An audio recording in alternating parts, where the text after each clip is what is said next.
بسم اللہ الرحمن الرحیم۔ میرے پیارے معزز دوستوں، السلام علیکم۔ ویڈیو شروع ہونے سے پہلے آپ ہمارے چینل کو سبسکرائب کر دیں اور بیل آئیکن کو پریس کر دیں تاکہ نئی آنے والی ویڈیوز آپ تک پہنچ سکیں۔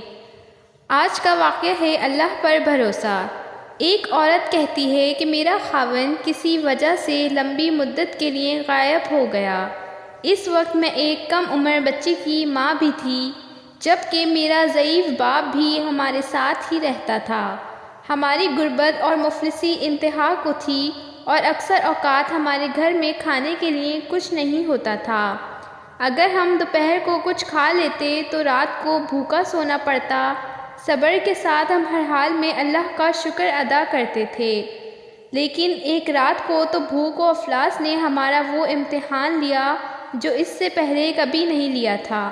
میری بیٹی کو شدید بخار نے کھا لیا۔ بچی کا بخار اتنا تھا کہ میں اپنی اور اپنے والد کی بھوک بھول گئی۔ ایسی بے بسی اور لاچاری اس سے پہلے کبھی نہیں دیکھی تھی۔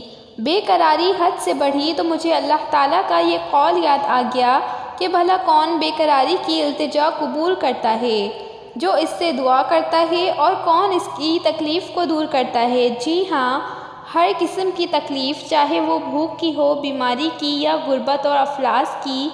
کون ہے اس ذات و پاک کے سوا جو سب تکلیف کو دور کر سکتا ہے؟ یہ سوچ کر میں اٹھی اور جا کر وضو کیا۔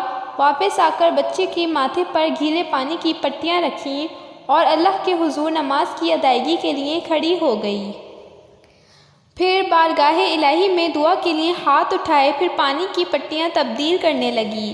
کسی نے دروازہ کھٹکھٹایا۔ میرے والد اور میں حیران ہو گئے کہ رات کے اس پہر کو کون ہمارے گھر آ سکتا ہے۔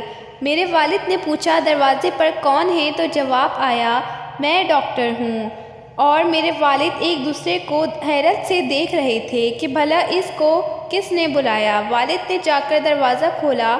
ڈاکٹر نے پوچھا، مریضہ کدھر ہے؟ ہم نے بچے کی طرف اشارہ کر دیا۔ ڈاکٹر نے بچے کو چیک کیا، کاغذ پر ایک نسخہ لکھ کر میرے ہاتھ میں تھماتے ہوئے بولا، لائیے میری فیس دیجیے، میں چلتا ہوں۔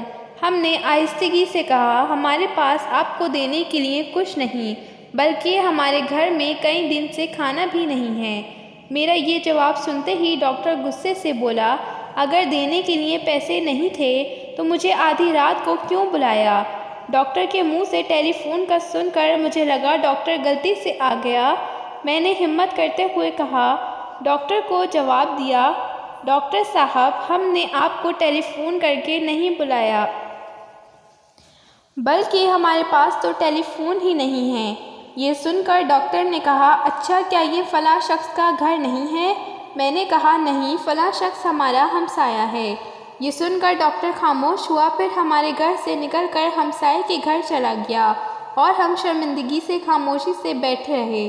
تھوڑی ہی دیر گزری تھی کہ ڈاکٹر ہمارے گھر آ گیا اور آنکھوں میں آنسو لیے اور کہنے لگا، تمہارے گھر سے جب تک نہیں جاؤں گا جب تک پورا قصہ نہ سن لوں۔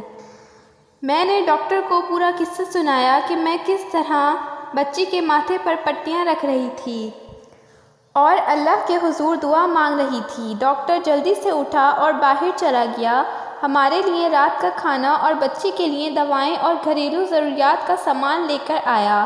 ساتھ میں اس نے بتایا، اس کی طرف سے ہر مہینے میں ایک تنخواہ ہمیں ملتی رہے گی جب تک اللہ چاہے گا۔ جی ہاں، یہ اللہ پر بھروسے کی کہانی ہے۔ ناظرین، جیسے بھی حالات ہوں، ہمیں اللہ تعالیٰ پر بھروسہ کرنا چاہیے۔